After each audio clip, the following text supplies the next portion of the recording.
I believe that the mindset is what the school should inculcate, not the tools, because tools can be learned. A tool is a tool at the end of the day. I think in the next 5 to 10 years, all industries will rapidly change. And then there are certain strategies or certain mindsets the old talent have that are hindering them. The ability to unlearn at lightning pace. I mean, that's an incredible talent to have. Companies and the ecosystem rewards people who switch every 2 years. Loyalty and all of this is sold like a lollipop to all these Gen Zs. But then when the company goes through something, they lay off. There is no emotion. It's just business. They pick up on industry celebrities. Uncertainties right now is very high. Quick changes is happening. People are not ready for that quick changes. But we are not creating that environment for them as well. It's not their fault. What we teach should be the mindset rather than the tool in itself. I believe the Gen Zs are different. They're still far behind. The technology, it is not there exactly existing in the tier 2 cities. So you have typically seen that students who come from Pune city, especially who are from maybe well-off financial backgrounds, they tend to be a little bit more choosy. They tell me, sir, we really need a job. We just need it. So A person who is driving a bicycle, for them auto is a totally different thing. It's the same goes for students as well. over the years, I have seen larger number of students from rural backgrounds coming to city to study. Talents is there in tier 1, tier 2. So I'm writing a book called Data's Destiny, which is talking about exactly how services companies need to reinvent. The current packages that they offer is not sufficient to stay in a tier 1 city. All services companies should move to tier 2. After COVID, things got changed. Work from home or remote is possible because the role is very clearly defined. Trisys employs 6.5 lakh people. We have 1 crore graduates coming out every year. It is more like a cook or a maid kind of a job. Financial literacy is important for them. I'm totally against this. After having a degree of PhD, you are doing a PM job. What is the use? Ability to learn is the most important. The question is, can he learn new? We think as teacher, we think that unless I teach the student in class, he's not going to learn. Actually, school and college dummifies a person. It's like save your way to richness. Now you are the best asset to invest. Elon Musk did not become a billionaire, richest person by putting in mutual fund. Jeff Bezos did not. Becoming an entrepreneur by you're investing in yourself. That will learn from a practical learning. And real estate is a very big ploy. Got rejected, you should ask that person now why you got rejected for it. You have to sell yourself. You have to brand yourself. The sales is only things which everyone do. Sales is probably a slightly bigger umbrella. I would say communicating effectively or selling yourself is very important even within a team. Go to any place, you do a 1-year internship, at least work there for 2 years. Nothing really happens on your resume. Government officer is aaj ka kana. Industry connect is kal ka kana. There's a reason why nowadays across colleges you will find teachers getting involved. Appraisal, primarily not so much based on what they teach. That's almost gone everywhere. The focus is research. Colleges, for publications, they need projects, ideas which are live. Colleges generally lack. By and large theoretical, unless live ideas come up, and that's going to come from the industry. Teachers will take it seriously because they know that unless they get such live projects, will not have a very good merit. It's the organizational DNA that is driven from the top. So from the top, if the founder or the chairman of the college kind of believes that this is how I want to run my institution, that is a kind of college you would want to partner with. Picking your right academic partner is more critical for you to see success in all these things. Hire from IIM or IITs, right? This is a common thing that I have noticed. Hi everyone, today welcome to another episode of Titan Talk. Today we're going to talk about the mindset you need to thrive in a very competitive environment, because we've seen that there is a lot of emphasis on skills nowadays, that people are focusing what skill should I learn, what tool should I learn, but tools and skills are completely different, because tools are things that keep changing, but then the mindset and required for you to thrive in a very competitive landscape is very important. So that is what we're going to talk about today. I have a set of panelists here with me who will share the insights today as well. So Akshay, I'll go with you if you can introduce yourself. Yeah, okay. So, 82Volt is a data and AI company. We work in the EV space. We collect a lot of data from charging sessions. I co-founded it with a old colleague of mine. Today, our mandate is to help the EV ecosystem grow. So, by making the whole EV infrastructure safer, vehicles safer, battery technology safer. And as you all know, battery technology is going on evolving. So, it's very paramount that we read what's happening with each kind of batteries in different scenarios. For example, batteries operating in different temperatures behave differently. So, our mandate is that we provide a safety layer on top of all this hardware through a lot of data and AI. We tied up with some OEMs. We're working with a lot of charge point operators, and today we are a small team trying to grow. Uh, yeah, that's about me. Great. So go ahead, Deepak. Yeah. So I work for a K-12 techno services company. It's run chain of schools like Orchid International School and colleges as well. It's separate group of colleges. So basically, we are focusing on overall development of the students. As you say, right now people are focusing on skills like hardcore skills and all the tools and all they are learning. But what about the soft skills, which are going to help you for a long run, like creating a mindset of like how to adopt with the changes with the time and all, how confident you going to play yourself when you're presenting in front of anyone else. So that's play I mean, it's like when you are in a childhood time. So if you provide that thing from an early age itself, so it will help them in a future as well. And how technology is playing an important role in educations. So this company try to help and provide a support to the student from end to end, from learning even a curriculum wise, or whether it's for a sports or for a academy or a soft skills and all, or a technology part, everything and every kind of exposure is provided. So I work for that company. I help in like sales and marketing part, so I'm taking care of that domain. Got it. Karthik, a little about you and what we do at Vishwakarma as well. I'm Karthik Subramanian. I'm heading the training and placement office at Vishwakarma Group of Institutes. It's based out of Pune, Maharashtra. So our college has been there since about 42 years, since the privatization of colleges began in the 1980s. Government permitted at that time. However, we are known especially for being very innovative in various ways. We were the first autonomous engineering college in Maharashtra way back in 2008. We have a very well set up internship program where our students intern with companies for minimum 6 months to 1 year in their final year engineering. And we have a large engineering graduate size passing out of our group of colleges. Our current intake is almost close to 4,000, 4,500 engineering students we admit in first year currently. And 80% of them are in computer science, IT, AI, DS, and so on. So I liaison with several hundred companies across India and to find opportunities for my students for internships and placements. Great. Thanks. So again, coming back to your right, Akshay. So as in, there is a lot of focus on, like, whenever I go and interact with students or faculty, right? There's a lot of focus on what are the tools I should train the students on, and the industry is evolving so fast. I teach a tool today, the guy is going to come out 2 years from now, and then the tool is gone. So what do I do? And the skills I teach are also kind of becoming obsolete. So I believe that the mindset is what the school should inculcate, but not the tools, because tools can be learned. A tool is a tool at the end of the day. So that I wanted to understand from you, what is the right mindset for somebody entering into like a highly competitive market or a fast growth market like EV. Hmm. So I think from an institute's point of view, you have to inculcate the habit of learning in the students, right? Because I think in the next 5 to 10 years, all industries will rapidly change, and I don't think anybody can predict where an industry is going to reach, what kind of tools will be used, what kind of tech is going to be used, what the nature of the industry is going to be, whether that industry will exist or not, right? So students passing out right now will have to have a habit of learning, continuously learning, right? And it's not just tools. They'll have to keep an eye on changes happening in the surroundings, changes happening in the industry, even be aware of policy changes, because as you know, policies can kill certain sectors, right?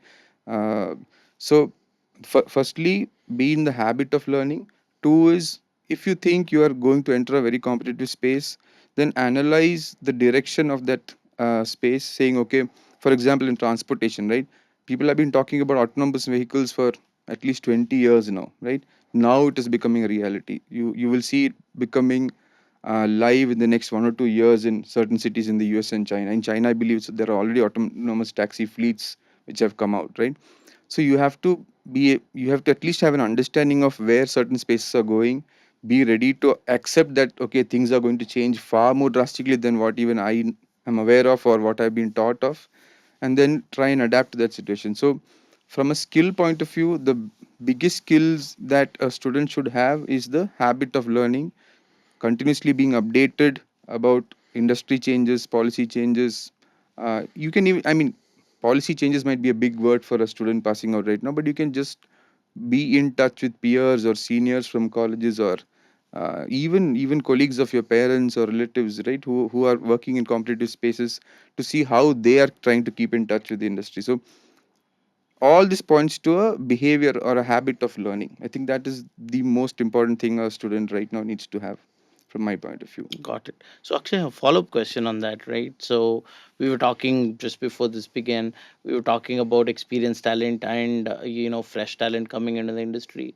So, we're talking about the larger section. So, there are certain mindsets that the fresh talent has that is very important, or that is very advantageous for them when they start. And then there are certain strategies or certain mindsets that the old talent have that are hindering them. So what are the key mindsets or key advantages the fresh talent has over the existing talent that they can use to leverage and grow faster in career? What he brought up earlier, the ability to unlearn at lightning pace, right? They will just forget and move on. That is a, I mean, that's an incredible talent to have for the next, that the next generation already has. Right? We interviewed an MBBS candidate who spent 2 years learning data science after that and was very good at it. Right? And we were shocked. Her her education was in medicine, right? She unlearned it at lightning pace, decided, no, I want to be in this space. Right? That's, I mean, I don't think a 50-year-old can even think that he could have attempted this in 80s or 90s, right? It's impossible. Okay. So that's the skill, I think, that separates the next generation, their ability to unlearn super fast. The only thing they probably need to upskill would be in sticking on to learning something far deeper. The tendency also with this unlearning skill is that they learn something superficially and then it falls off. They keep jumping, right? And they can jump from sector to sector as well. But if you have to stick on and become, let's say, a founder down the line, or start your own company, or becoming a big name in one sector, you'll have to go very deep into that sector. That skill, I think, the next generation slightly lacks. uh, I think with time they'll pick it up. So one quick question, because I want to talk for the Gen Zs here. Like companies and the ecosystem rewards people who switch every 2 years, as per data.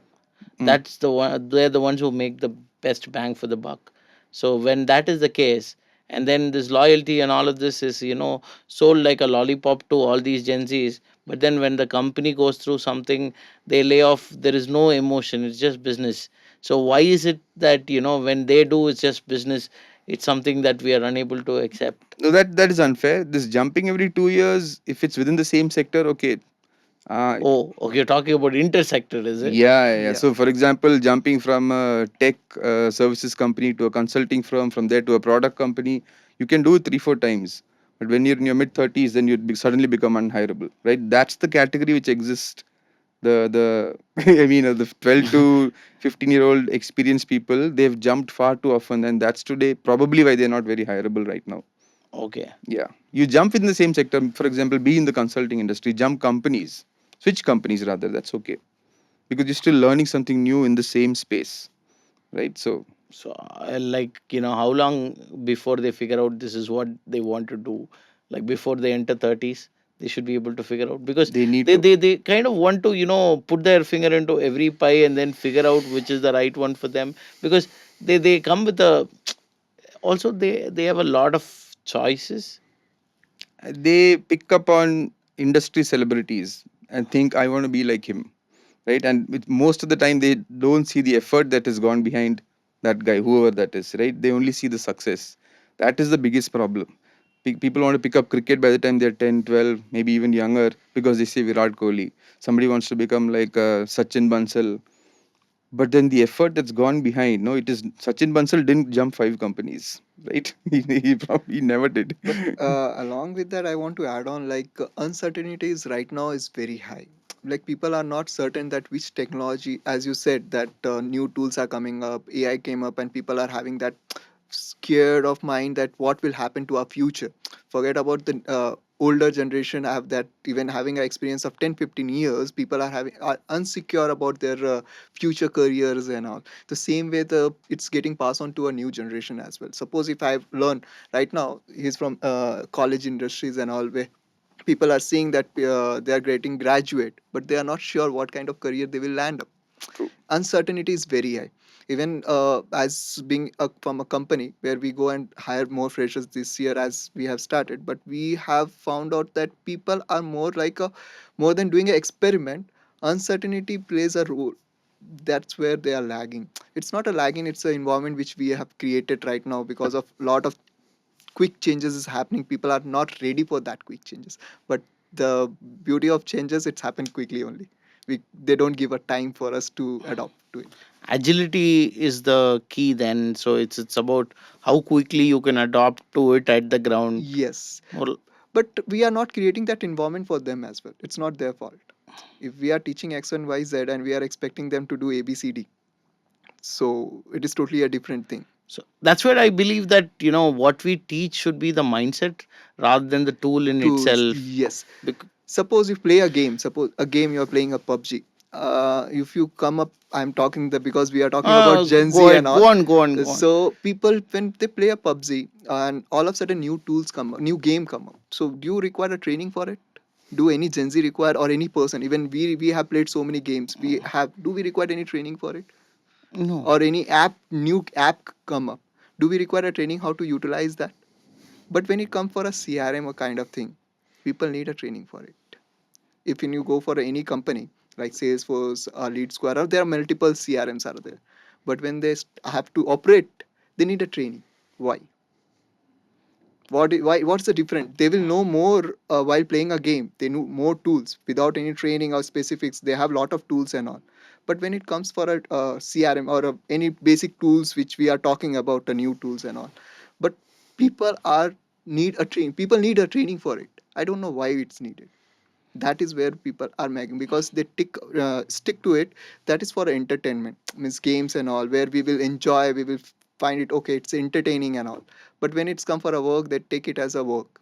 If you start enjoying that thing, it will become more easier for you than what you are thinking of.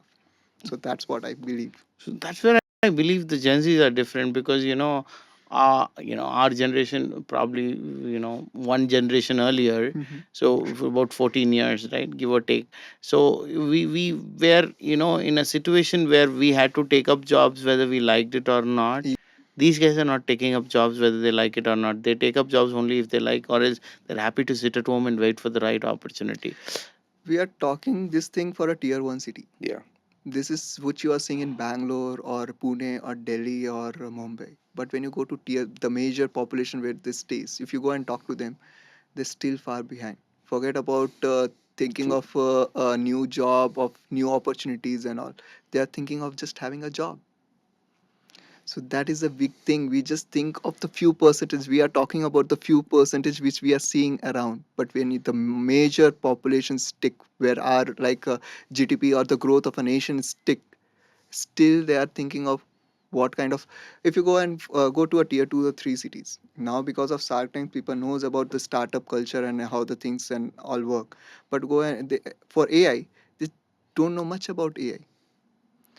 The technology, it is not there exactly existing in the tier 2 cities. They just know they got a phone. It's like they got a phone, but they don't know how exactly it's function. They play a game, but they don't know how exactly this game operate, what kind of skills they are developing while playing this game. So this thing which we are talking about a small percentage of people. Actual reality is totally different. I would like to support what Deepak says, because as a placement officer, I've seen in my college, we have students from all over Maharashtra. So we have typically seen that students who come from perhaps Pune city, especially who are from maybe well-off financial backgrounds, etc., they fit what Gautam was saying earlier. They tend to be a little bit more choosy. And they say, if I get nothing, no problem, I'll go to US and do an MS. That's it. I want either this job. If I don't get, my dad has already told me that you can pack your bags and go to go abroad and do an MS program. But then there are several students who come from rural background, even though we are a city-based college. We have a large population. You come from like in Maharashtra, places called Marathwada and Latur and, rural background, they tell me, sir, we really need a job. We just need it. So, okay, we would love to have a more premium job, but if nothing, then anything will do. But please ensure you give us a job. So there are two Indias, as sometimes Yeah, people say, it's among the student community as well, in terms of their desires, their aspirations, which primarily depends on their family background and where they come from. actually I say it's not two India. There are four India. I thought 3. Four. Okay. This is tier one cities which we are in. Tier two cities like small cities which we can prefer. Tier three cities are there. Tier And 3 Tier towns. three towns, Ah. and the final one the villages. Villages. These are the four things of India. It's not, and all three have a different aspiration. All three have a Yes. different struggles. All three have different knowledge. All fours are like in total different directions. As I said when we were talking, if your stomach are filled, then you think about of wearing good clothes. When you are wearing a good clothes, you will think of wearing a branded clothes. So it's like basic needs, and everyone have a different basic needs. So it's about struggle. How you people say success, who is successful, it's like depend from where you starting. Your starting line is different, then it determine where you are reaching out. A person who have a Rolls Royce, so they will not think of like, okay, means what, it's there, it's common that everyone have a Rolls Royce, but think of person who is driving a Alto car, a person who is driving a bicycle. For them Alto is a totally different thing. It's the same goes for students as well. We are just tagging them with the generation Gen Z, but when you go in deeper, because I went into a different our industry into a deeper, I'm in education industry, I've gone to tier 2 tier 3, even into villages and all. So I found out the mindset of people, what exactly they're opting for. For many people right now, education is just, if in city metro cities they think of as if we are in a school. What actually people look for as a parent of means like our generation parents, they think of like having a overall development for the kid. But if you go for a same city, a person who is an auto driver or running a cab driver, for them they didn't get a proper education and all. For them, just education is a more important thing. They don't think of, okay, my kid should be getting a exposure of swimming or a basketball or football or anything. They will just need, I need a good education at X and Y Z factor. And when you go for a villages and all, they think why education is needed. Ultimately, anyone is not. So there are in a one same country, you will see a huge difference. It's not only a generation; it's depend on the place from where you come. Take on your role for a second to ask him a question. That second category of students you mentioned, right? Is that category increasing or decreasing in your experience and what you see? It is substantially Vishwakarma, increasing. I'll tell you why. Because what's happening is increasingly a lot of the tier one India, what he spoke about, the first India, so to speak, many of them are preferring to do, at least a number of them have started preferring to go abroad, for example, for education. That number has also started. Affordability is there. Affordability is there. They can send their kids to US for bachelor's itself or something like that. So people are thinking like that. So it's a very good number. It's not certainly coming down in any way. In fact, over the years, I've seen larger number of students from rural backgrounds coming to city to study. So that number is always on the increase. The second number is increasing. Second number is increase. Second, third, fourth, if you go by yeah. Deepak's terminology. So, yeah, and I think companies have also realized this. I mean, recently in the news there was Cognizant, right? Which said that for the news of paying 2.5 lakhs. Correct. We must have seen Hubli, that. they are putting up a new office. It's not Cognizant, it's some other company. No, Cognizant it was 2.5 lakhs for 3-year graduate programs, not for engineering programs. They pay much more. They pay 4, 5. They have roles starting with 4 lakhs. But for 3-year graduate programs, BSc, BCom, they are paying like 2.5 lakhs per annum. So there was a lot of question: is this salary Okay, correct. There was a lot of discussion. Noise around very it, yeah. recently. and even But the point is, they are giving that because there are so many like that who are ready to take it. There are buyers for that. Yeah. And that is because of a diversity in the population. There are people who are okay with that 20,000 job to begin. The Infosys have announced set up a office in Hubli as well. Hubli, recently they have announced that one. The reason behind of, and even they are offering extra money people if you go and stay there, means work there, because the cost of living of in Bangalore is quite high compared to tier 2 cities, and people have that means from there they can get a cheaper labor. Suppose if you are hiring a student right now, their mathematics, the Infosys which we talks right now, it's like they come up with, they are hiring so many engineers. They cannot hire at the cost of around 10 lakh rupees at the initial package and all. But sitting in the Bangalore city and you are expecting to have a 4 lakh package or 5 lakh package, it's very tough to survive also. So what is the other alternate way of doing it? So they are moving from tier 1 city to tier 2 cities. So this is the thing, and they are going to Zoho. Take example of Zoho. So what they are doing. They've been disruptive from the start. So that's the thing. Means like talents is there in tier 1, tier 2, because as you talk about the loyalty, every company needs it. Even they're going to. I know whatever as a business call, they will do it because we are also employee. But the thing is, why company need the loyalty? If I spend 2 years for training you, I will actually get your output after 2 years. But in tier 2, 3 cities, you will get a student who will stick for you for a longer period of time. Whatever X and Y is, because they are getting opportunity. If you are paying 5 lakh rupees in city, and if you are getting 4 lakh rupees in his village, na, he will stick with you for a longer period of time, whatever you do. Because they don't have to leave their parents, their friends, and all for long way. So that's the thing where the loyalty. So I want to add. So I'm writing a book called Data's Destiny, which is talking about exactly how services companies need to reinvent, which says that the current packages that they offer is not sufficient to stay in a tier 1 city. All Correct. services companies should move to tier 2. That is one part of it. The second part of it is when you move to a tier 2, right? The number of opportunities you can move is very, very limited. Because I had a friend of mine. So she was working in, say, Infosys in Coimbatore, and then she wanted to move to Accenture. She gave an interview, and then she did not get through. After that, what happens is there is a cool off period, but there is only two of them in that city. Yep. So now that she has no other go for the next 1 year to stick to this company. And also, one more thing is that people who come to metros tend to have a bigger aspiration for life when they move from a tier 2 city to a tier 1 city. People who tend to stay in tier 2 city and want that comfort, right? They are happy with what they have and they want to sustain it and grow it a little, but not like grow it exponentially. Correct. There is no, like, unless you have that much of an expense, there is no need to earn that much money, right? Yeah, but after COVID, things got changed. But when COVID entered, people start doing work from home. They went to their places.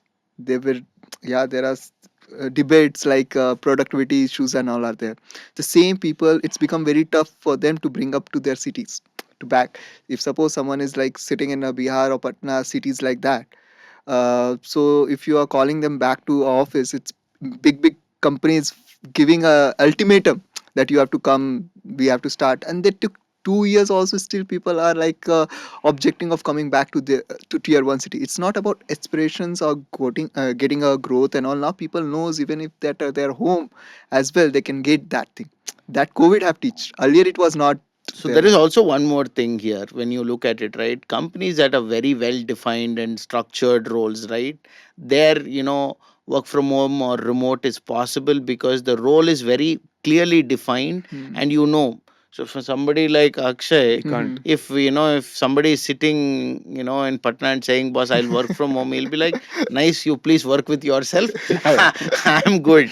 Because there is a lot of dynamic changes that are happening, and especially for freshers, right? There's a lot of peer learning that happens that is not taught. Yep. Yes. When you sit around with people, I see how you work. You don't tell me, look, this is how I start my day, this is how I work and all of that. But you work. If I aspire to be you in 5 years or 10 years, I look at you and I see what are all the smaller things that you do make the big difference. Yep. That is something you yourself don't know that you have to teach it because you're doing it intuitively, right? Yep. So those are all things, and probably within that, say the India 1, India 2, India 3, like Kishore Biani mentioned, like 8 lakhs and above is one category, then the 3 to 8, and then the below 3. So the 3 to 8, and the problem is also huge. Like, say for example, TCS employs 6.5 lakh people. They're a major employer, okay? Yeah. But we have 1 crore graduates coming out every year. Which company will be able to absorb this many? No. It's a MSME or entrepreneurship. That These is are the the only huge two sectors that can employ all these people. And I think the India one we are talking about, the tier one, born bred in tier one city Yep. talent, right? They all like comfort. They all probably should head to GCCs. And then the India 2, probably a little bit to the startups and more to the services companies and MSMEs, where the pay is not that great, but there is a little more stability around it. And then the India 3, they have a lot of way to, that's for the government to deal with. We cannot solve that big a problem, to be very honest. Now, there are few companies are solving that. Suppose right now, if we see that when Swiggy, Zomato come up, or when Ola came up, many people have left their corporate job, entered into become a Ola driver. Earlier, when they have given a good incentivize and all. Even in Swiggy, Zomato, many people are earning good money. I'm not saying a well money, but suppose people are like getting at least a security of like I will not end up my day without earning money. There are many options are turn up. That's what a startup culture have developed. In future, more than blue white collar job, there will be a huge demand of blue collar job. Why people are more earning on this? They are earning money more than a IT guy. A delivery boy is earning more than an IT guy because there is a demand of a that delivery boy is higher compared to a demand of a IT guy. So there is a supply and demand change. Difference is there. So where this kind of people now in India, we don't have a like a minimum wages kind of thing. So we don't respect too much to a blue collar jobs. It's Indian mindset. We cannot. It is there. So this is now the new thing. New like how in other Western countries, which we say that the blue collar jobs have cut certain respect and all. They earn good money, same level and all. So in few years, you will see the downline India will also reach to that place. So I also, it's true that, a Swiggy or a Zomato guy will earn 40K right out, the day he starts driving. But, if you look at those jobs, right, it is more like a cook or a maid kind of a job. There is no significant upside. You are, because trading time for money is the bottommost level of pyramid. Correct. Because you can drive, you're young, you don't have a job, you can drive a Swiggy or Zomato, absolutely no problems, no qualms with it. But then the moment you start relying on it for too long, right, because your body, if you use your mental acumen, then you can do a lot more work. You can get because there is significant upside. Like, for example, let's look at it, for a maid or a driver or a, let's say a security guard, what is the upside for them in their career? They start a driver, they retire a driver. Yeah, so that's what where role comes up of investment. Financial literacy is important for them. So Nobody got. I'm totally against this financial literacy of saving to become rich not and all. saving to become rich. Yeah. It's not about saving. Financial literacy never taught you about like saving. It's all about how you're going to invest that part. Okay. What happened in our education system, as I'm from educational background, from a means childhood, people are not taught how to utilize the money, how you can make your money to earn money. Oh, okay. Because you are earning whatever. See, now right now people are staying in the city, same city as well, with the income of 10 to 15,000 or 20,000. They are surviving it. But once they get an income of 40,000 rupees, but they will end up with nothing. After 2 years down the line, if you ask them, you increase your income, right? What is the extra thing which you have right now? Ki you say, ki if I'm not going to work for 3-4 months, will I able to sustain? No one will have that. So this comes with the financial literacy, how you're going to invest smarter, how you're going to work on like many things up. There are many possibilities. That's why mutual funds and right now in India it's increasing, like investment, the local investment have increased. People are getting educated. We have to educate more because as you say, we can solve the problem of tier 1, tier 2 cities. But if a startup, many startups like that can solve a bigger problem of like tier 2, 3 cities because we have a huge populations, or else we will be using a PhD for a peon job only. Right now, this same thing is happening. After having a degree of PhD, you are doing a peon job. What is the use of doing that degree? You wasted so many years in your, even if you have worked for, uh, because when I started my career, I've started like I was a waiter during my diploma and all. So I've sold boiled eggs in streets and all, and there I have reached out to these places. So it's all about how, as you said, how you are going to inspire yourself and to reach to the certain goals and all. So every people have that, but basic needs need to be fulfilled. That's what now this tech. I'm not saying that you will be delivery boy throughout. There are many delivery boy who have got a basic need field, then they start investing on themselves, learning things. First, financial literacy doesn't mean ki just go and save money. It's about investing in yourself to learn Upskilling. your new skills and all what is there in the market, because our degree doesn't give anything apart from just a degree.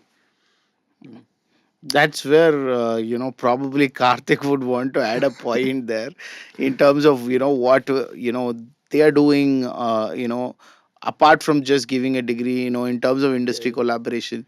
Might want to. Yeah, I want to just go back to the first question that you asked, Akshay, about the most about tool and skill, right? We started with that.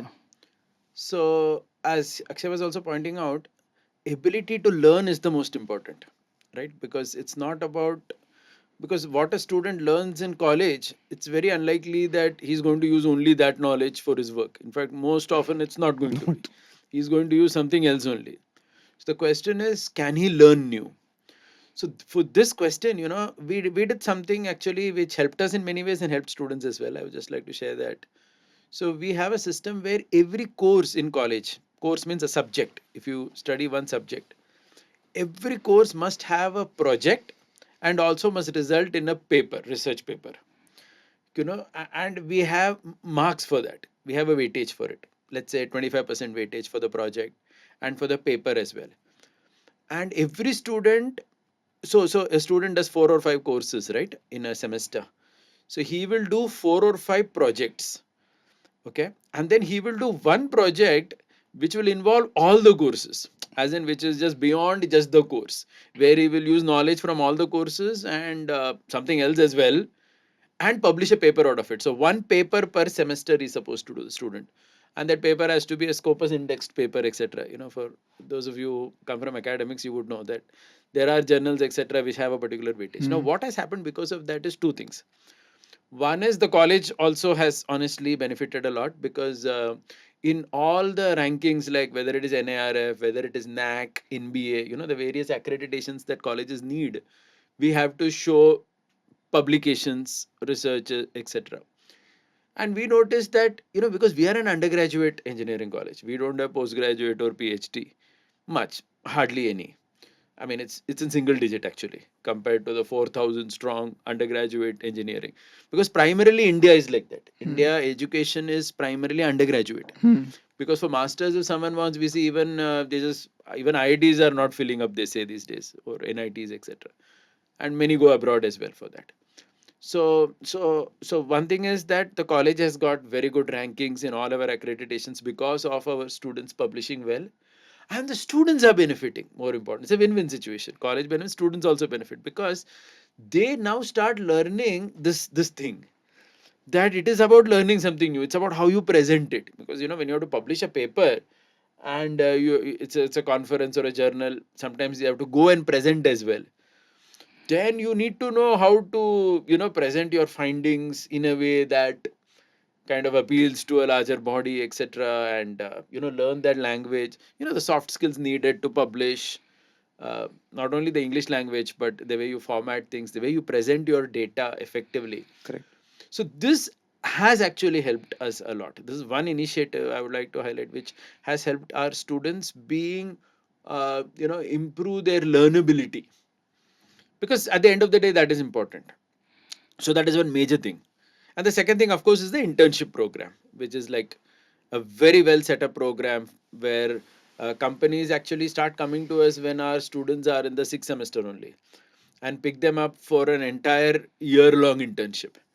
And then we have students working all over India. In fact, now even in Germany, Japan, and South Korea also we send our students for internships. For 6 months, one year internships, etc. They go abroad as well. But in India, they are going everywhere. Several of our students are at Bangalore actually, interning with companies here, because it's a full-time internship.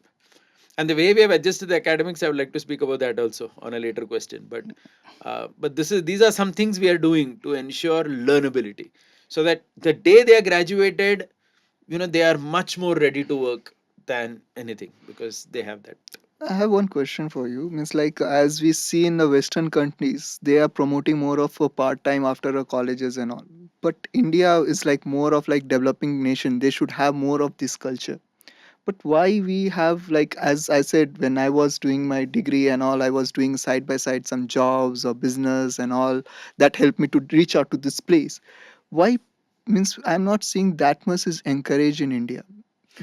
I would tell you why, because see, I have been a teacher. I'll tell you from a teacher perspective, because I'm teaching in this college for now 25 years and totally about 28 years in teaching. I'll tell you a teacher's mindset. A teacher's mindset is, we think as teacher, we think that unless I teach the student in class, he's not going to learn. This is the mindset teachers have, because of which teachers don't want to let the student out. Correct. Hey, this guy can learn by himself also. You don't need to spoon feed each and everything into his mouth. You teach some things and he can learn, and today they can learn much more effectively. Yeah. Learnability has increased only with the latest generation of people. I mean, we all have the experience at home. We buy a device, a new laptop, a phone, etc. A 10-year-old son at home picks up everything very quickly. Correct. Right? He knows all the features. He tells the grandfather as well, hey, what is this? You have such an expensive phone, you're not using these features only. As you were saying about the games also. They pick up very fast. So, as a teacher community, we have not let students free. This is something we debated a lot, because even in our college, when we came up with these initiatives, the first response of teachers was, oh, if we make them do projects, if we send them for internship for such a long time, we may not be able to teach them so much. Correct. And if we don't teach them so much, how are they going to grow? This mindset of the teacher hinders the student in progressing. Correct. Just let him out, give minimal input. So, and club it with other things. So going back, so what we did was in final year, because then people started asking, array, your students are going for a year-long internship, what about your academics? So what we did, okay, we said fine. We tied up with Coursera. We got a Coursera license for every student in college. Okay. And we said in final year, you're doing a full-time internship, right? So you may not be able to come to college to do courses. You need to do 2 Coursera professional certifications. Give the exam of Coursera professional certificate. We are paying it. College is funding that whole thing for you. You just have to give the exam, get the professional certification, that will come in your degree as well. We will give credits for that.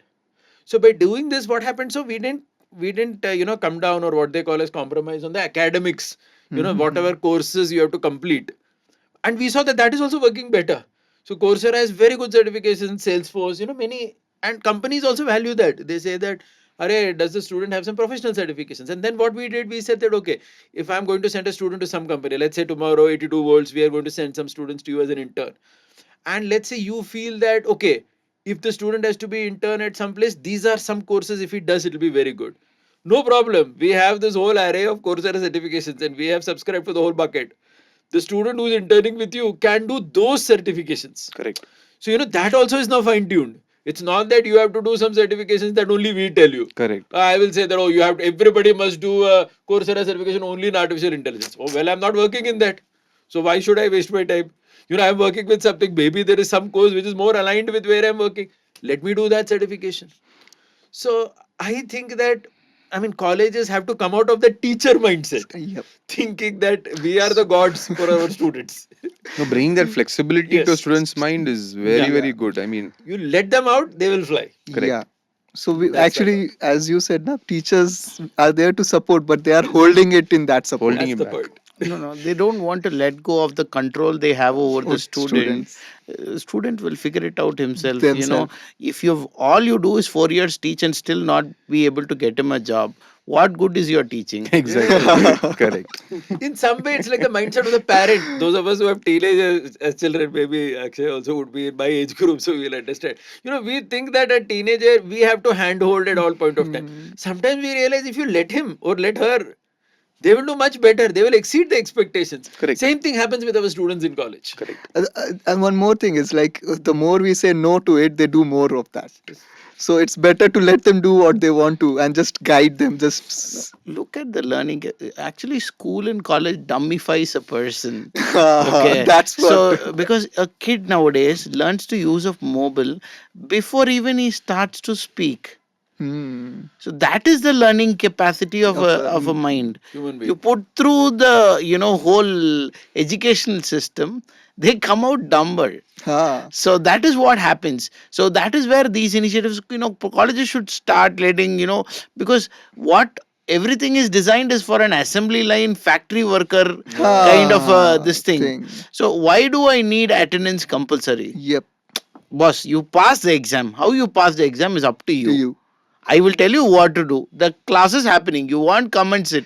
So same thing in our schools also. We are maybe very means we have started. It takes time to get full fledged because even not only the teachers, is the parents have the blockage right now because because they've studied in the same way itself. We are coming up in a school. We are experimenting. It's not in colleges and all.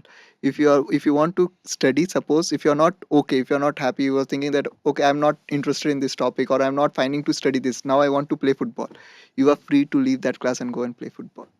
So we are going to start it. We are experimenting it because it's a lot of means like Paradigm shift. in a school level. So that's we are trying to work on. Like students should choose what they want to study or what they don't want to The study. Montessori style almost.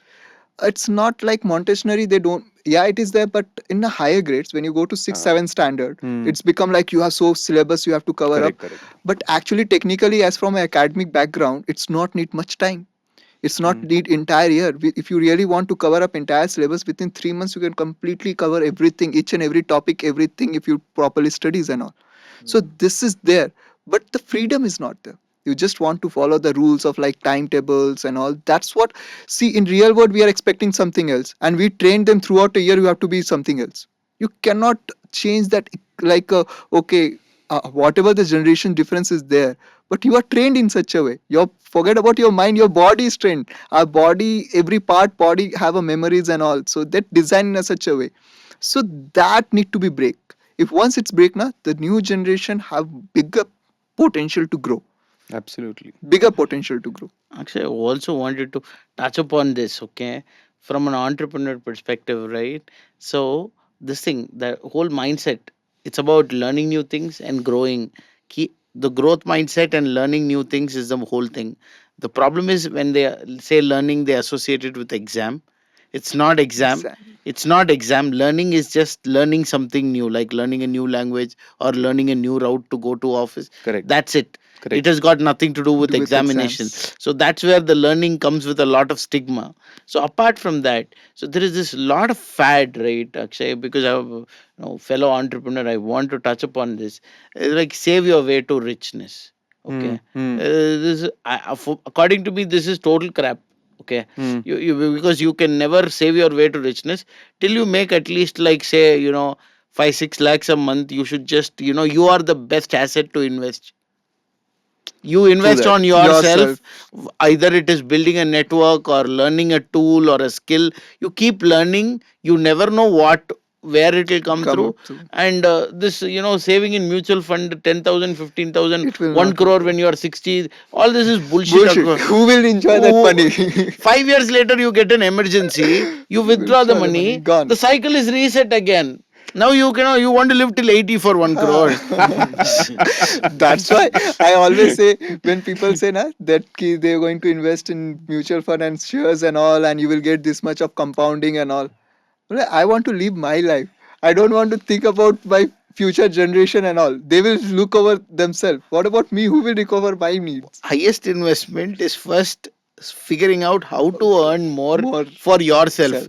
After you earn enough and over and you don't know what to do with the money, that's when you start investing. Correct. This crap of investing early on in your life, start in your 20s, put 10,000 rupees and then keep increasing it 10% every year on year. All this is like, what if he got a layoff? And then what he'll do? He'll withdraw the money. Then the cycle is done. Till 21 till 30 he has lived like a bootstrapped lifestyle, not living with shared friends, this, that and all, and then he withdraws the money, then 1 crore becomes at 75. Now he's like, what will I do with 1 crore at 75? So I don't because this is a very like you should own a house. Nowadays nobody wants to like say. all the entrepreneurs, none of them own their houses. Okay, they own their companies. Millionaires own houses, billionaires own equity. Yeah. So there is no point. I personally, from a mindset perspective, I wanted, because we're talking to students here, right? From a mindset perspective, always focus on how much more you can earn. Keep doing that. to a point where you have enough, at a bare minimum lifestyle expense, and after that you start investing.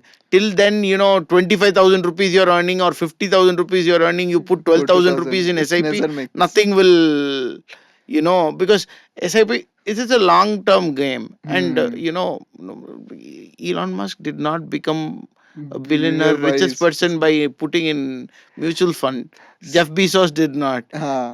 Nobody ever became rich by saving money. There's a counter to that. There are probably a million failures for every Elon Musk. That's a high risk game you're playing. At Very least you high have the risk. chance of winning. Yeah. So No, but good point. By becoming an entrepreneur or by deciding I will learn all my life, you're investing in yourself. Even starting a company, you're investing in yourself. This is not a field that I am an expert in. I don't claim to be an expert, right? And I don't think any entrepreneur claims to be an expert in the space that they're operating a company in. They're also learning every day. Every day is a learning curve for me. It's one step in that learning curve. Even a junior coming into the workplace is a huge learning curve, right? So by starting your own company, you're again deciding, okay, I will learn in a direction that is new, right? Of course, at this stage, you need a safety net. I'm not saying you should be brash and blow up all your money trying something new. You need a safety net, and so it is a double-sided sword. it's a double-edged sword. Yeah. But what I'm trying, so I come from the casino analytics background. Okay, so penny slot players are the ones who lose the most, who lose everything. That's proven. They never win. They never win. High stakes guys are the ones who win. But they lose big also. They lose big, but the winning will match up. It's like this Dream 11, okay? Correct. Every day 10 rupees wala betting guy, na? He'll lose 10 rupees every day. Yeah. Okay? You put in, because even if he wins, the winning is not significant enough for him to stop gambling. You understand, right? When you gamble big, like there is a movie called Focus, Will Smith and Margot Robbie. So when you see that, right, you keep doubling your bets till you win. The moment you win, you stop gambling. So because there is a formula to get rich and a formula to stay rich. All these Dave Ramsey types people, right? They teach us how to stay rich. How can you stay rich without getting rich? So that's that, and that's a fallacy. Because a lot of young graduates think, okay, I will start mutual fund, I'll start putting. So this is all, total. I will take my example. Means I've started a business. I had a 6 outlets of chain of restaurant in Bangalore. So it was running pretty good. I had 2 options. So what means, like, as risk taking and all, I diverse my risk in 2 way. So what I did, the same thing. I had a good profile of banking and all. I had a few chunk of money, so I invested 50 of it buying a plot in Bangalore for 20% down payment. Give a 20% of down payment and do it. So one thing was there, and other 50% I've invested in my business, the 2 way. And I was doing parallelly my jobs as well, because from the childhood I got a habit of doing multiple things and all, like studies and running business or working, and also same it culture that's what there. So while doing this business, as he said, every day new challenges, new learning. I was not into into operational. I was always into sales and marketing and how things work into food tech, because highly operational things and all. So, and within a year of time, getting into 6 outlets and all, talking to investors, finding a funding and all. So that was a new learning. But one thing I have learned, like suppose I have closed it for some reasons, but the second investment which I made for a plot, I haven't buy full completely over there. The interest which I paid in 2 years, the plot price have increased the twice, and when I sold out, and I got a profit out of it. So the thing, people buy property with the emotions. If you buy property with your ROI, then it will become give you a proper return out of it. So people have to, suppose you are paying a interest of around 8 to 10%. That's where financial literacy. So you should say that if I rent out this property, whether my rental will be more than my interest or not. If it's yes, then go ahead and buy. So no residential property or even commercial property for that matter. It's there in Bangalore. The thing is, you have to do bit research about it, and I'm doing it. I'm getting it. Residential is It's double, there. tripled in many. No, not the amount of investment. I'm talking, rental income. Rental income should be higher than the EMI. Is No, what no. you I have that. I have that, but don't go for a premium. What happened? That is what bigger corporates things work and play the mind and all. The branded apartments and all, they give you at premium range. Don't go for that. Don't buy a premium because you are paying for a brand, not for the value of that place. So find out the places like individual apartments near to that apartment. You will get it. You buy that property and you will get the, suppose in a premium apartment you are getting a rent of 30,000 rupees, outside you will be getting a rent of 20,000 rupees, individual apartment, 10,000 difference. But the premium apartment, for I'm giving an example, cost will be 1 cr, but the same individual apartment cost will be of the same size, will be of 30 lakh. So difference of buying the, because the rent interest which you are paying is higher in the premium one, but the rental is not that difference because the area wise.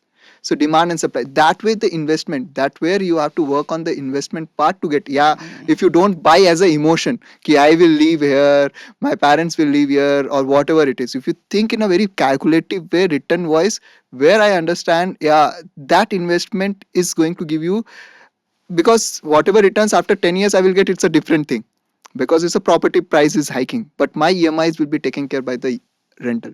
So that kind of investment into, and that will learn from a practical learning, not from a school or any uh, means video you open and see right out. So many gurus are there to give you a gyan.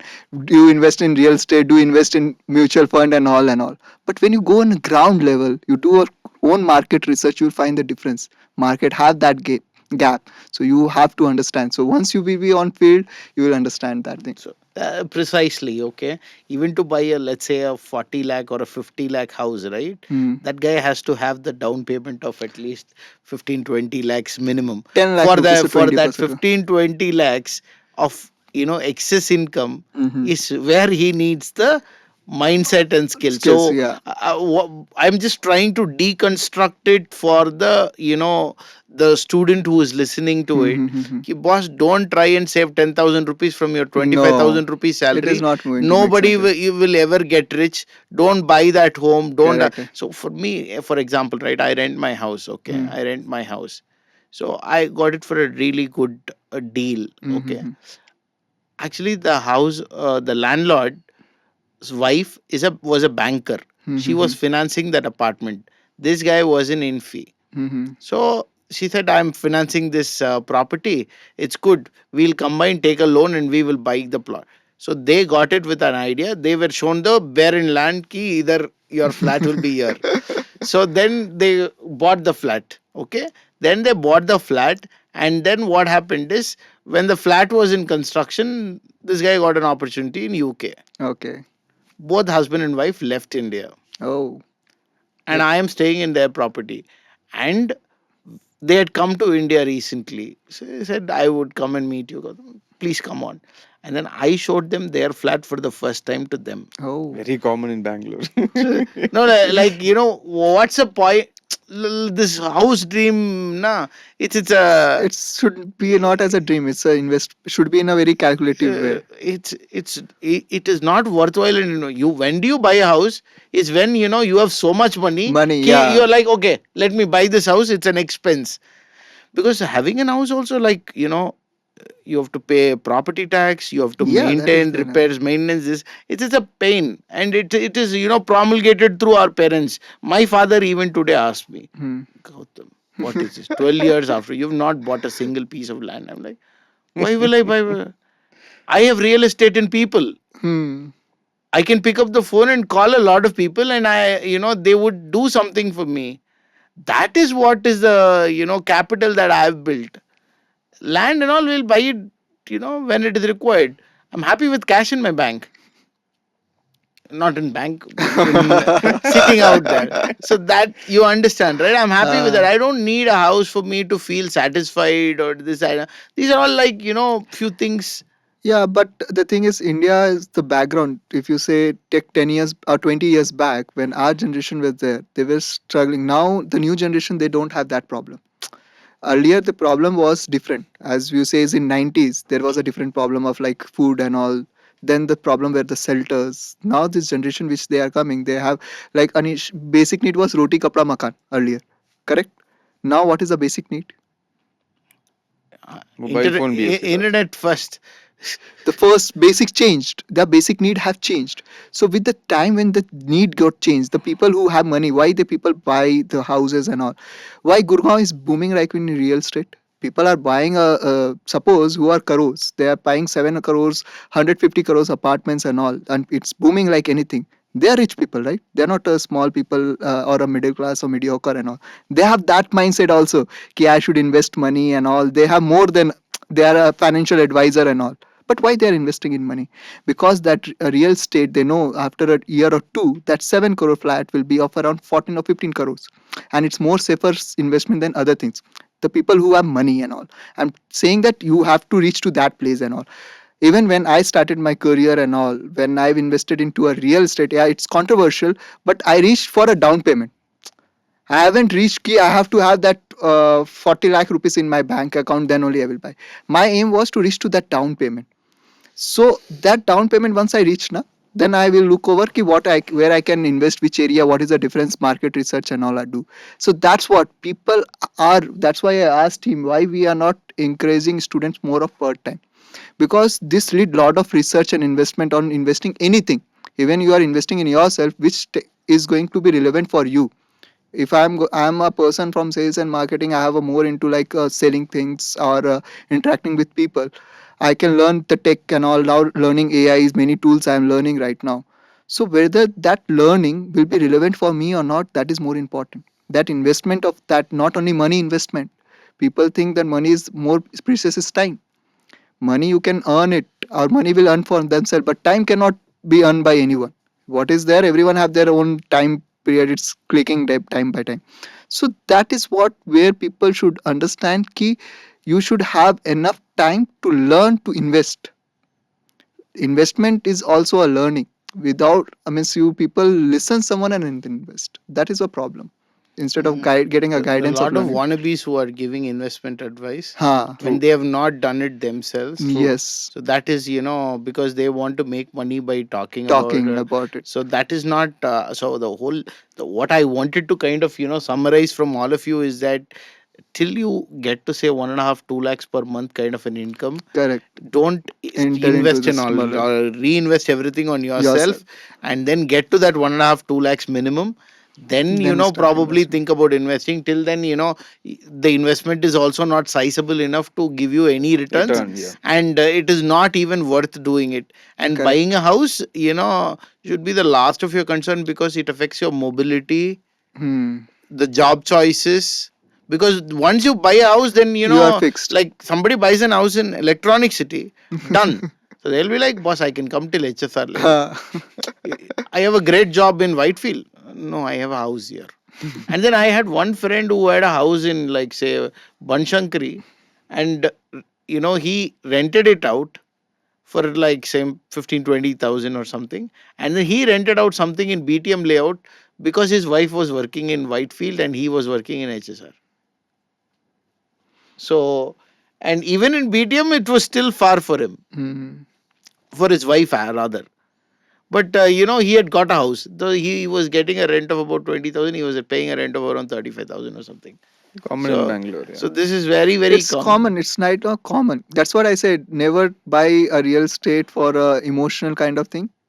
Take it as an investment. Underpriced inventory is what he's talking about. Yeah. Find out good pockets, Yes. and there you find underpriced. And real estate is a very big ploy, as in, it's a big game to get for a fresher, right? Yeah. Yeah. For So freshers. students. because It's it's a long game, you need bigger capital and all of that. For them, index funds, this, that, and all. So investment in funding and all right now they should only invest on themselves. Fresher should invest. Fresher or who is in a year of like 2 or 3 years of a career, then all they should still invest on themselves. That is more important thing, because if they are not investing, they are not growing at all. They are their biggest asset. Yeah. You are your biggest Yes, asset. You invest And in yourself, then you can invest in other things. Correct. And not only for a freshers, it's for now the time which is changing. Yeah. For everyone, Everyone, we yeah. have to learn every day. To be honest, I don't use any of the tools I used like 3 years back today. So I have learned a complete new set of tools, because we started podcasting for fun, and then the whole set of tools and learnings that come with it, right? Hmm. So that is, totally different, and it's a new arena altogether. Yeah. So that's the whole thing, and so that's something that I wanted to touch upon in terms of mindset. Mindset is the first thing in any competitive market. Correct. Now coming to the next part, okay, tools, I think they are irrelevant. Yeah, you it's can will you can change. pick it up. Coming to the next part, right, skills. So when I say skills, right, there are still a set of people that believe ki my work will speak for itself rather. My work will speak for itself. I don't need to do this marketing gimmick, or I don't do this and all. What kind of skills are required, and what kind of skills need to be put up front, so that somebody like you will be able to identify a young talent, and then nurture them, or you see, say, 25 sales reps working under you, and then suddenly this banda se kuch hai, then you handpick that guy, and then give him better opportunities and all. For that, what kind of skills are required, do you think? So for me, the skills basically, the thing, soft skills is very much important, and how to handle the rejections. Because right now, handling rejections is very much, as you say, it's competitive nature. So many people are competing for one place, right? So rejections will get it. How are you going to handle that rejections? So rejection handling should be there. People just, when they say no, so they take it in a heartily, okay, I got rejected and all, but they don't counter question what we expect. As when we take an interview for the students who come up for a sales and marketing, we when we say that if someone says no to you, what will be your answer? So majorly people come up and saying ki, okay sir, we will try something more effort for the next thing. So what we exactly look forward that a person should ask, like suppose you said no to me, I should ask why sir. That means you got rejected. You should ask that person now why you got rejected for it, and that's what is lagging to how to handle that rejections. They think that if I got rejected, it's because of I am not that good enough. No, it's sometimes because that you haven't conveyed the things in the what they required to be. So it's better you ask that. That's what self learning will come up, right? Instead of directly accepting that thing. So the skills of handling the rejections is very much important for a new people, because they're going to give a lot of interviews. They're going to prepare for many things, like someone is preparing for a competitive examinations like UPSC or any other competitive examination, there will be a rejections. So how to handle that rejections and how to learn from that rejections. Only getting rejected will not lead you to anywhere. So you should understand where you are going wrong. And the thing being into a sales and marketing, but everyone do sales. You have to sell yourself. You have to brand yourself. You have to go, if you're going for an interview, if you're a tech guy, suppose he's hiring someone, that person should be capable enough to sell himself in front of him. Okay, I'm selling myself, this is are my skills, I have to sell it to myself. And people tagline sales is like a bad thing. Okay, sales is like, okay, someone don't do anything, they end up into a sales. But the sales is only things which everyone do. You should tell, we make the most money. I come from a sales background. We make the most money. We How make can the- somebody making the most money be the dumbest person in the room? Not possible, right? There was a research happened that 68% of CEOs of a company are from sales background. No, I also analyzed it, but the sales guys are wartime leaders. Ha. You need peacetime leaders for grown companies. Yep. That's where the CFOs, CFOs come come in, in yeah. play. Yeah. Because it's all operational efficiency and all of that. So to take a company from 0 to 100, you need a sales guy. Once it's reached 100 to 10,000, or that, you need some mix. And then running it at 10,000, right? Visionary. There you need a numbers guy who'll sit there, who's like every penny is counted, every penny is accounted for. So it is a different kind of skill, but in the context that we are talking, sales is the most important skill, and plus, it's a most underserved skill. They learn Yes. technology. If they learn sales, like, because I was a data scientist, I'm a computer science engineer, I was able to sell better. Because I'm not talking some technology jargons and throwing it out there. Because I understand technology and I've done it, I'm able to do it better. I like talking more than coding. So Yeah. that is a given. But then that is what I'm thinking. Yeah, that's what the sales skills which is not being taught to any of the students. True. Which is not being taught. After knowing the technology, all whatever the internship and all, everything is provided, but you don't know how to sell yourself. You have to brand yourself. you will be underlighted, because there is too many competition. For me, suppose I'm sitting in a company, there are 1,000 people are coming for the same job role. How I will filter out, how I will find it out, the difference, what is the difference which I needed? So with if I see the certification, everyone has same certification. Suppose there is 7,500 students, right, in your colleges. 4,000 students 4,000 every students year. every year. So 4,000 students are having same certification, but I cannot hire all 4,000s of it. So how to differentiate? The differentiate come with your soft skills. That's like I'm taking a name of sales, but that is a major skills which you need to have at this generation to sell yourself. Because tools, as you say, now creative, people thought when AI came, people thought like 4 years, 5 years back that creative job will be not taken by AI. But first job gone were for a creative people only. There is a funny saying, right? Yeah. So that's what now. But the thing is like your job is not about just doing and developing the some skills. Your job is to develop that soft skills, which is like more of sales, of doing and selling yourself and presenting. And sales is not about selling a product, Yeah. it's about solving a problem. See, even in a team, you have to sell. Let's say all four of us are trying to solve one problem. If you can't put forth your view in a way the others accept, that's also a sales thing, right? Then the whole team fails, right? Maybe my point of view was the best, but I can't put it forth, and somebody else's point of view is taken, and the thing moves ahead. So, like you said, sales is probably a slightly bigger umbrella. I would say communicating effectively or selling yourself is very important, even within a team, to any stakeholder, to be to a teammate, to a senior, to a reportee. It's very, very important. I one more thing I want to add is adaptability. Right now, with this startup culture and MSMEs and large organizations and GCCs entering India, there are a lot of different kinds of work culture, a lot of different kinds of work behaviors, work environments. Right, many of them find it very difficult to adapt. Some places are very open and free. Right, many of these startup cultures are very free. Right, and all lot of these employees and freshers get lost in this culture. They're unable to find themselves or unable to perform in these. Even it might be a very easy work culture, but they're unable to find themselves, saying, where do I belong? Do I belong here? Right. So that ability to adapt becomes super important with this rapidly changing world. I think that's the second best skill that Skills. people, yeah, that an institution can uh, put into a student. So Akshay, kind of coming back, right? What skill do you think helped you, become an entrepreneur or become, what skills helped you?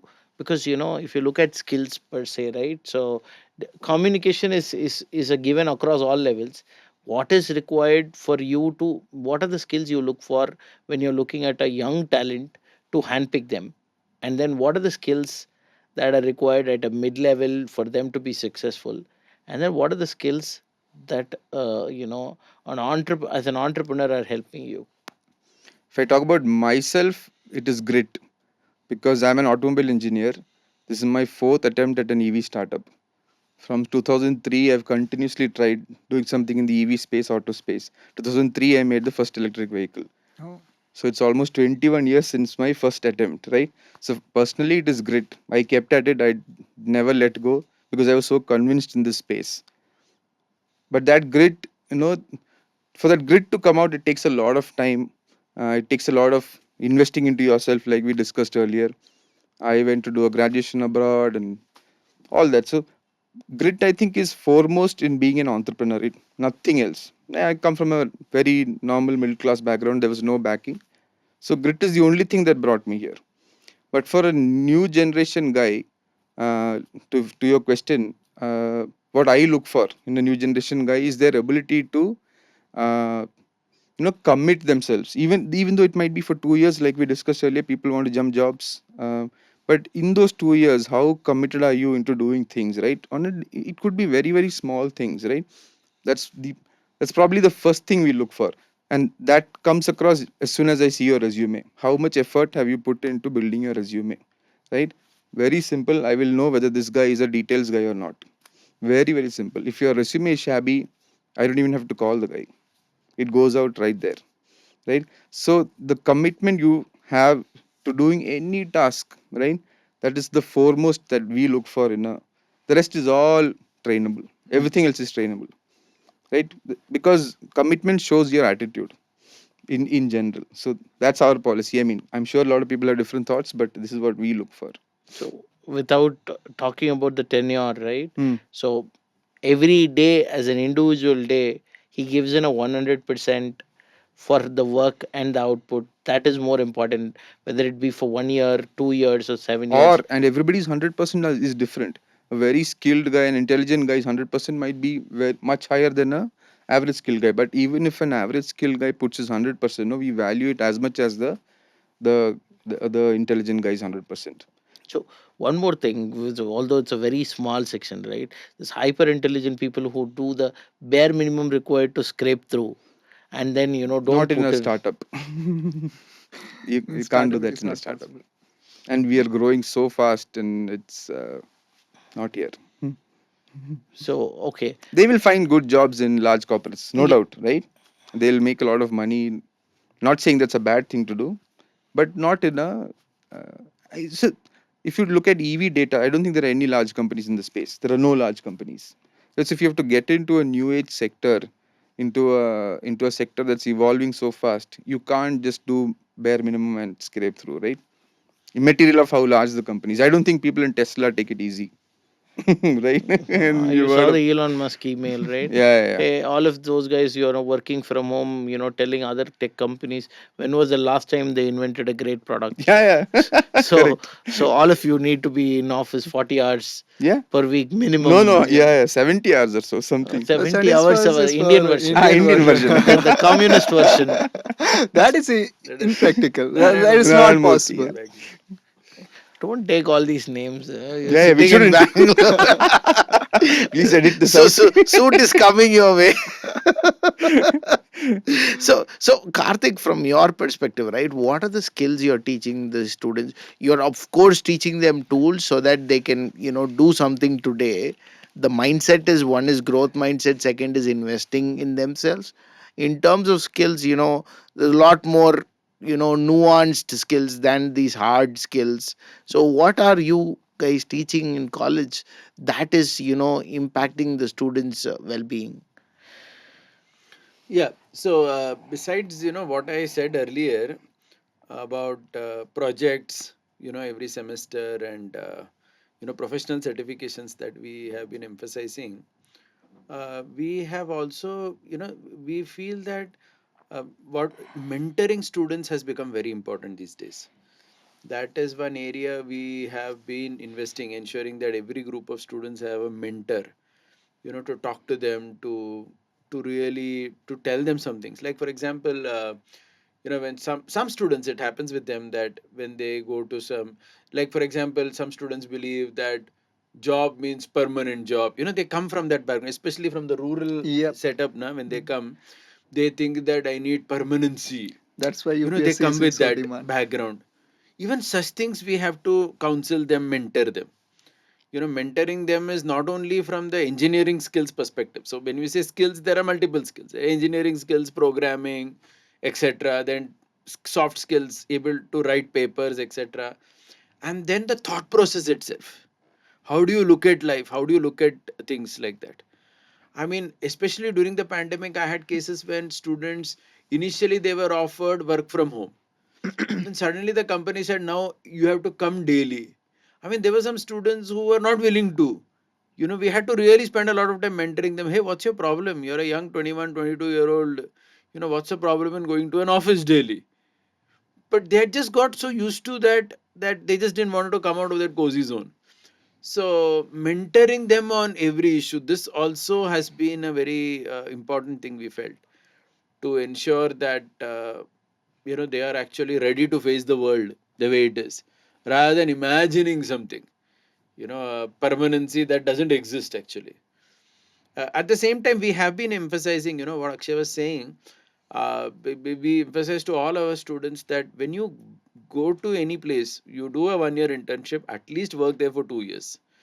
Don't try to leave too quickly, because like they say, na, rolling stone gathers no moss. In 6 months, if you leave, then you also don't learn anything, and nothing really happens on your resume unless you have worked for some substantial period, at least in a company.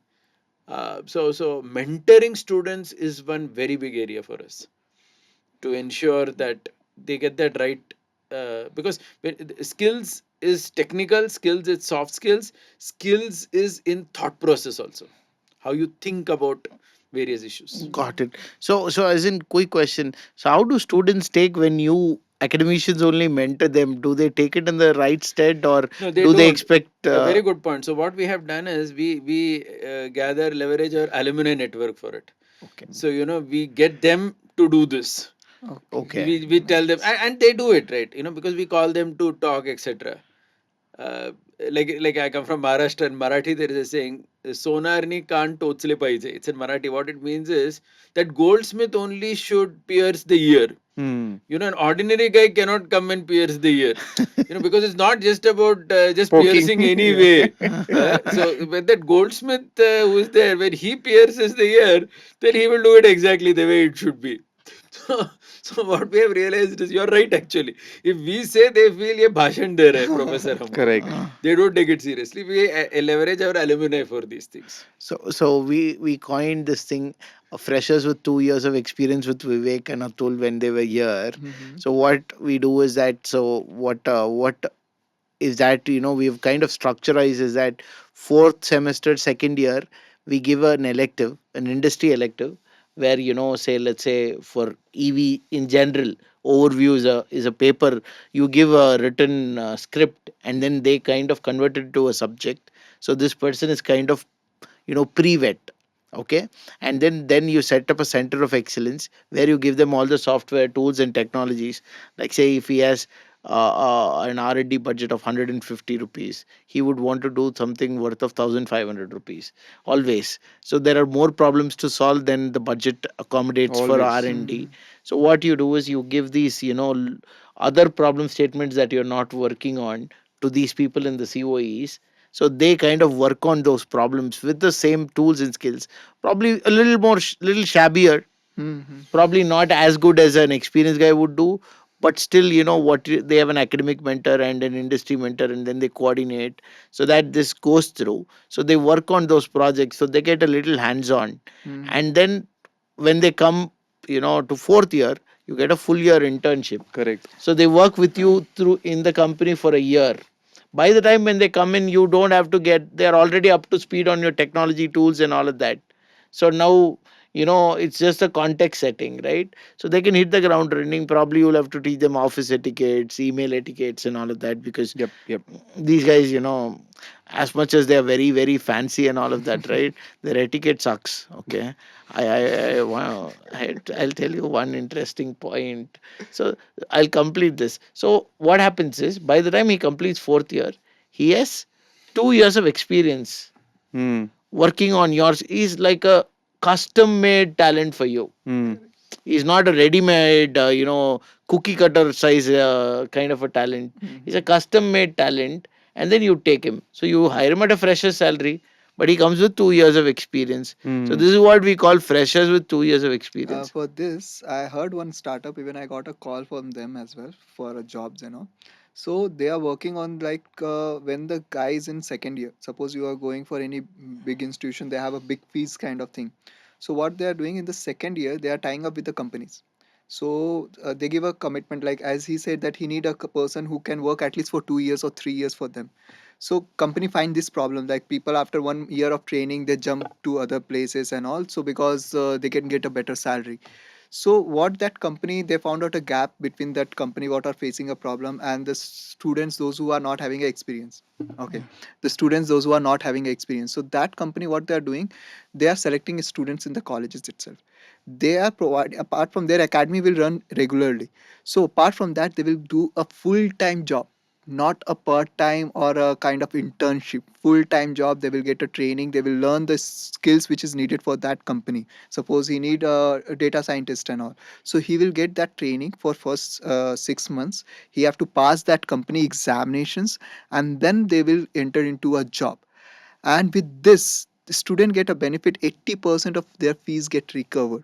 Suppose they have a fees of around 5 to 6 lakh rupees for entirely, so 80% of the fees they can recover. Along with that, many people are saving the money, like how it's happened in the western countries as well. And when they complete their graduation, they have an experience certificate, not an internship. So and they worked with a normal, like a regular employee, Not like suppose what happened if you go in a big companies, MNCs companies and all, when interns come, they don't consider them as a regular employee. They take it as them as internship. They will not teach the basic things.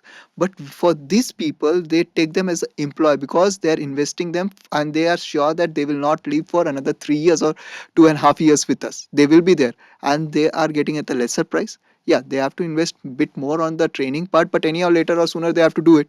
So why don't do it? So it's a gain, and this startup is growing like anything. I'm forgetting the name of this startup, but yeah, this kind of more startup we need, which can fill the gap between industry and the student. So fresher should not feel like a fresher. Why there should be a fresher? I'm spending 4 years of my life in a college. Why people think they drop out of college and they start their business or they following up? Because they know it's not relevant for me. So why not start teaching or doing the work which is going to help you in the relevant way? So the same game changer. The whole thing is that this is like a finishing school concept Yeah. that somebody else is doing. And then whenever you have a third party involved, there are vested interests. Hmm. Okay. And then another thing is there is a vested cost to that. Yeah. And then after the vested interest and vested cost, these are usually the bottom of the pool Yeah. talent that is Pyramid, not yeah. able to get in anywhere that comes in there. So you kind of paint them all in one color and then be like, 10 मुर्गी चाहिए ठीक है लेकर जाओ. So that kind of becomes a norm. So when we are they do this. And what I'm saying is educational, what I think what we are doing with Vishwakarma right now is that education institutions have the infra, have the money, have the processes and tools, Okay. everything, and companies have the know-how. When we marry both of these, Yes. then what happens is there is a predictable outcome out of that, Yep. and there is a talent pipeline that he can bank on. Back on. So this company will charge a premium to the company. So the startup that we are talking about is solving a very critical problem, but it charges a premium to the company. And it also charges the student. Because what happened, even though when we hire with the agencies and all, they take around 8% or to 18%. There is a thing for a one person, like their CTC. Suppose they hire a mid-level and all, they I hire run a it- recruitment consulting firm. Yeah, he is the expert. so, Go on. So it's between 8 to 18% they charge annually. 18% who pay? I'm saying you the range and all. It is Yeah. there. Yeah. Fund Got it. managers and all. So It's at senior leadership level, I charge 25-30%. Yeah. But I'm like 18% where junior level. I'm like I not want to for a work with. junior. Well, it starts from 8%. I'm saying starting is 8% to 18% based on that role and whatever the position you are feeling for. So what they are going to pay for it, even the training cost or hiring cost or recruitment cost, all thing is taken care by this startup. They don't require any additional for HR to filter the people, to find out the basic requirement, their exams and all. So the company is not, means they are smart enough. So they will not simply invest on money and give it to them. So they are finding it like, okay, suppose if I'm saving, means like I am spending 100 rupees for it, but if I'm paying 110 rupees to that company, but I'm not putting so much of effort or my resources on that. So they will opt for this. But with this, the students, my main thing is like the student, forget about the company. Company will find a way because they have money and everything. And the college institution will do it. But what about the students? Who will help them? So this is actually helping them. It's not only the start. Why a startup there should be some institution or NGO, non-profitable organization should also come up and work with the students to help to build up this gap which we have. And that NGO is the college. Yeah. That NGO is the college. But college is the tough thing. As I was not earlier, it's a part of this is schools and college, but there is a lot of operational challenges which everyone face. There is going to be challenges everywhere. I'm saying, and especially this is probably good for more soft skill based training, where it is easier. Yeah. When you need technology training, right? You need a lot of infra. So That time it is there. So that's what now they are merging colleges and the company together. Ah. They are taking a training in the campus itself, the basic tools and all everything. What happens if you're training on a software? Company provide a software to the colleges. They train the teachers of that colleges. Train the training. Train the trainee. and then they train to the students, and they are ready. They are ready for us. Means like it's a circle they are making, which filling the gaps. And all. Karthik is smirking. I We had a have been question. doing this for years. Now he is talking like some innovation. I You was are- smiling especially because when you said colleges are like NGO. Colleges are technically NGOs, right? Yeah, I know, I agree. Because in India, this mindset has been there always that colleges, education institutions in general shouldn't be for profit. This has been a age-old thing. Like, so charitable trusts can only run like Non-profitable that. or Non-profitable, like that, not for profit. So this has been a mindset. Though anyway, that's kind of There's a gray area in which all of them operate, but Yeah. at the end of the day, it's a business. It's a business. Yeah, obviously. It has It's to a be business, Yeah. and you ensure that only when you treat it like a business, you get the best Best quality out of it. products out of it. Yep. If you treat it like some charity, then Like how we have a government schools, it's the same way. okay. Don't You're treading on thin ice. Yeah. I don't want to get into it. I'll just cut this part out. Okay? I had a question for him. How do you handle this industry projects at, like you said, no, second year onwards, third year onwards? So, at the student, from a student's point of view, how do you ensure that they are committed, and how do you ensure that they deliver what the company wants? I mean, just to understand, Yeah. because we would love to give live projects on the data side, especially on the cloud. yeah. We've So never two- found anybody who has given us a model saying, "Aap ye de do, we will give you." No. So two ways it happens. Hmm. One is at the second year, third year engineering level, these projects which students do, they have credits. So that means they are evaluated. Ah. There are marks for it.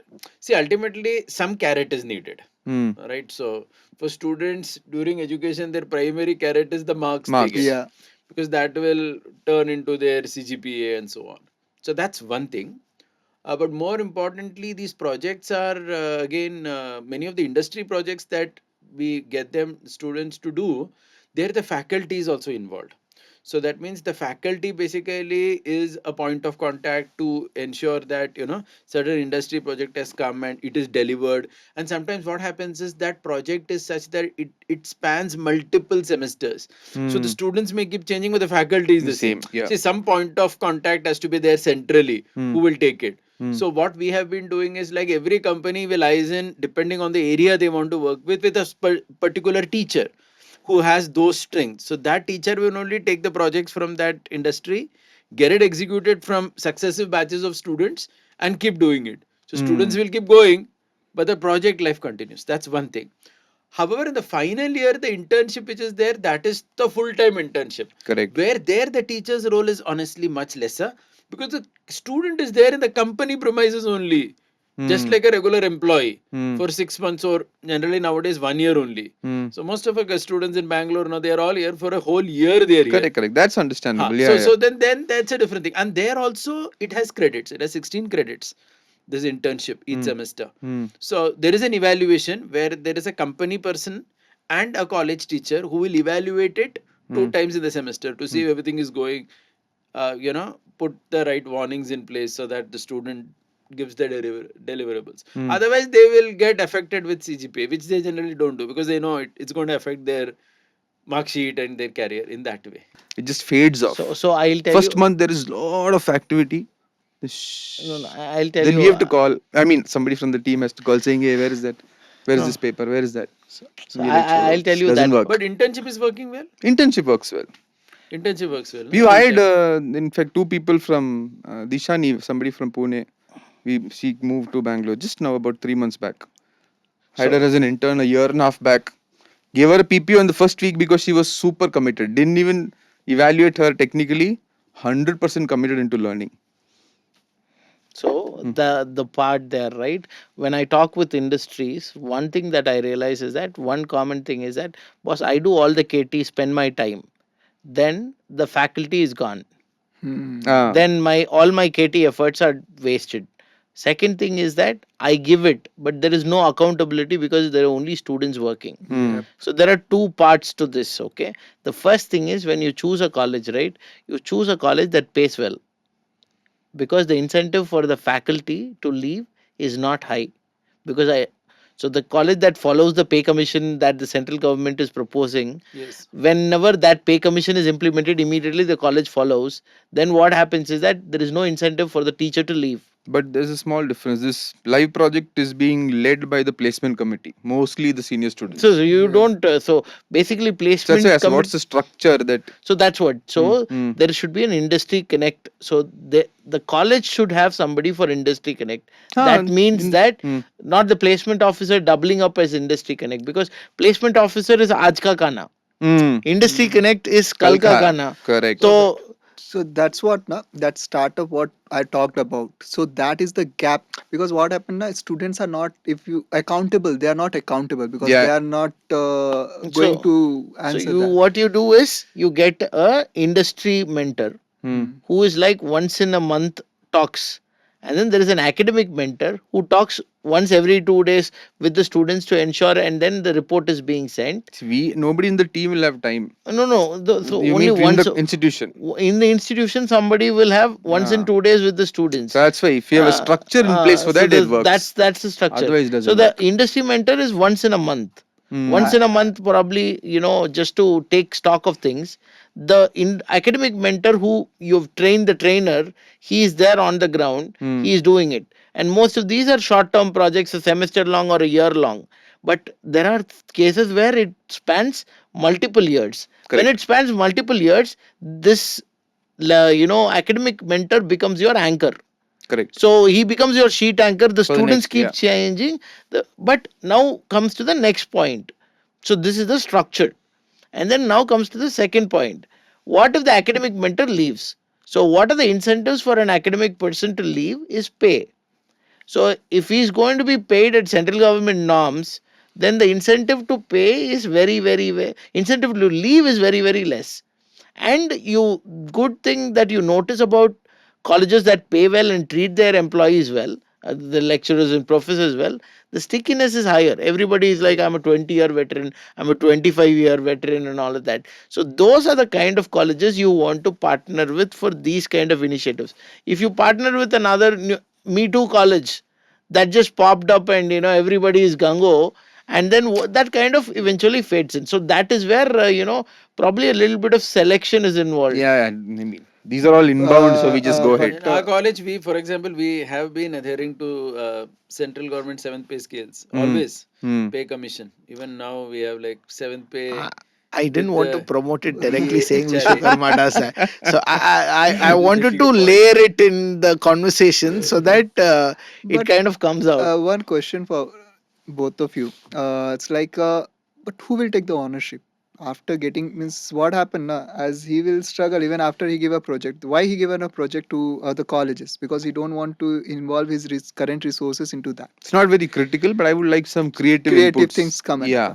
And until unless, like, if ownerships, which soft skills which we are developing right now, we are talking about and all, this ownership, even teachers don't have that. The faculty, the teachers, which those who are there, they are good with acads. They will focus on completing, as he said, the teacher mindset ki mere ko apna syllabus complete karna. I have to complete my syllabus because my kids will not able to complete his things.